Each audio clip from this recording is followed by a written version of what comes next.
दोस्तों नमस्कार। ये देखिए उथले नलकूप बोरिंग है। डीजल नलकूप की बोरिंग भी इसको बोलते हैं, चूँकि डीजल चालित है। ये धान की फसल लगी हुई है।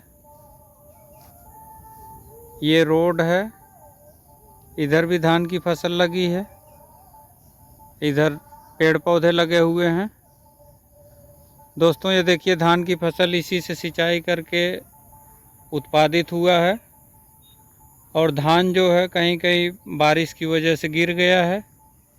ये वाला धान अभी सुरक्षित है। बहुत ज़्यादा बारिश होने की वजह से, मौसम ख़राब होने की वजह से धान की फसल को नुकसान हुआ है। दोस्तों जब भी सिंचाई की आवश्यकता होती है तो हम इस ट्यूबवेल के द्वारा सिंचाई करते हैं, और सबसे बड़ा बेनिफिट इसका यही है।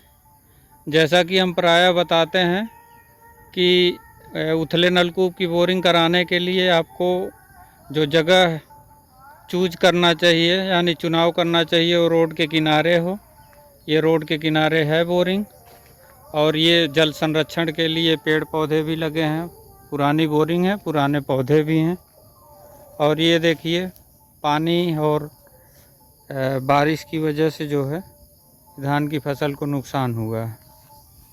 ये इसका पंप हाउस बना हुआ है, और ये डीजल चालित बोरिंग है।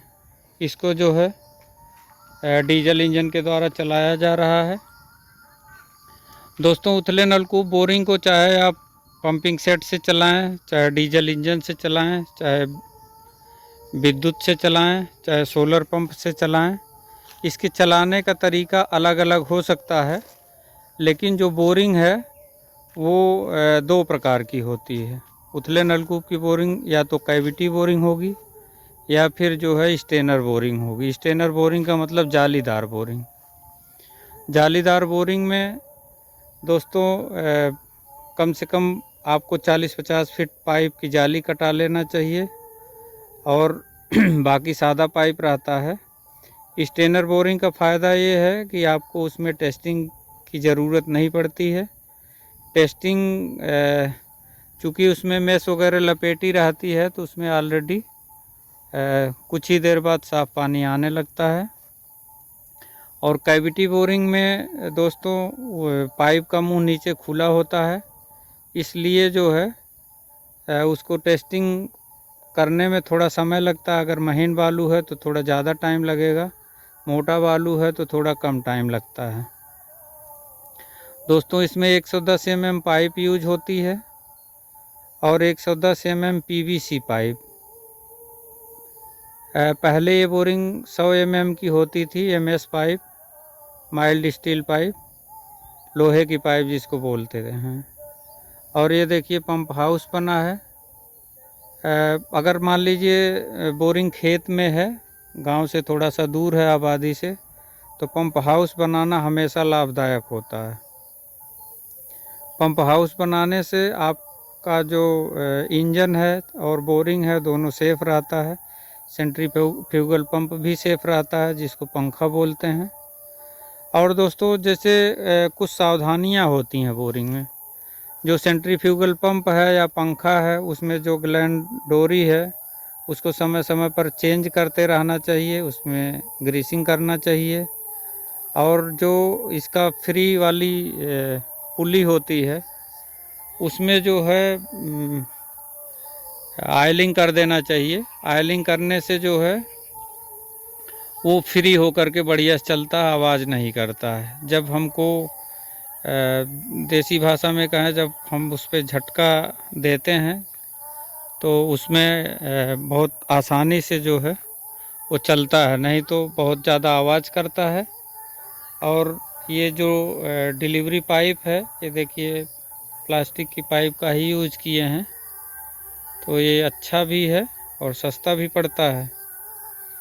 कई बार लोग लोहे की पाइप का प्रयोग करते हैं, वो आज के समय के हिसाब से काफ़ी खर्चीला है। पहले मान लीजिए PVC की पाइप नहीं आती थी, तो उस टाइम आप चाहे जैसे लगाते थे, लेकिन अब आजकल प्लास्टिक की पाइप अगर आप यूज करें तो बढ़िया है।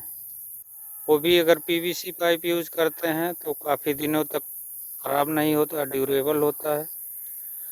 और बोरिंग कराते वक्त मेन रूप से कुछ सावधानियां हैं, उनको रखना चाहिए, ध्यान रखना चाहिए। बोरिंग रोड के किनारे कराना चाहिए। और जो पीवीसी पाइप है वो अच्छी क्वालिटी की रहे तो बढ़िया रहता है। अन्यथा की दशा में पाइप खराब होने की स्थिति में कई बार ऐसा होता है कि बोरिंग में काफ़ी नुकसान होता है। बोरिंग का जो मिस्त्री है, जो मैकेनिक हैं, वो अच्छे रहने चाहिए, उनकी गैंग, उनके सामान अच्छे होने चाहिए।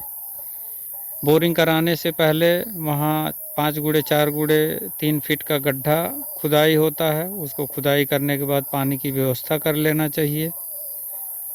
और जो अगर स्टेनर बोरिंग है तो जो पी ग्रेवल्स है वो पी ग्रेवल्स ही यूज करना चाहिए। कई बार लोग जीरा वाली गिट्टी डाल देते हैं, उससे काफ़ी नुकसान हो जाता है।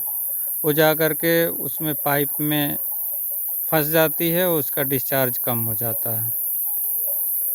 और दोस्तों जो सादी बोरिंग है उसमें जो नीचे कैविटी है, जो पाइप का मुंह खुला है, तो उसमें जो स्टेटे का बालू है उसके हिसाब से टेस्टिंग का कार्य करना चाहिए। अगर महीन बालू है तो काफ़ी देर तक कई घंटों तक करके उसको साफ़ कर लेना चाहिए। और अगर मोटा बालू है तो थोड़ा जल्दी जो है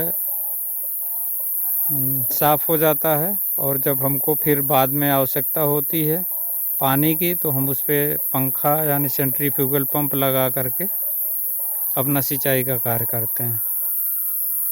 और सिंचाई के लिए आजकल जो खुली नाली का प्रयोग करते हैं, तो खुली नाली कोशिश करिए खुली नाली का प्रयोग ना करिए। प्लास्टिक की पाइप को उसके डिलीवरी वाले पाइप में बांध दीजिए और उसके बाद जहां पानी की आवश्यकता है वहां ले जा कर के अपना सिंचाई का कार्य करिए। ये देखिए धान की फसल इसी से सिंचाई करके उत्पादित हुई है, बढ़िया फसल है। और जो सिंचाई है उसको जितना आवश्यकता है पानी की उतना ही प्रयोग करिए। कई बार कृषक भाई लोग बहुत ज़्यादा मात्रा में सिंचाई कर देते हैं, जिससे जो है पानी का भी नुकसान होता है और सिंचाई में भी प्रॉब्लम रहती है।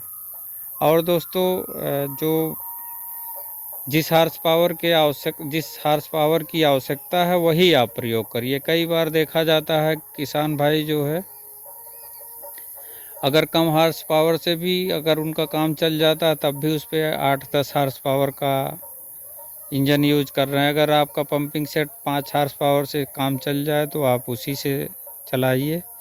और इसकी मेन पहचान ये होती है, जैसे आपका वाटर लेवल या स्टेटा अगर ऊपर है तो आप पंपिंग सेट से भी चलाइए 5 हार्स पावर से, तो भी अच्छी खासी पानी की डिलीवरी रहती है। इसलिए आप उसको ध्यान में रखिए।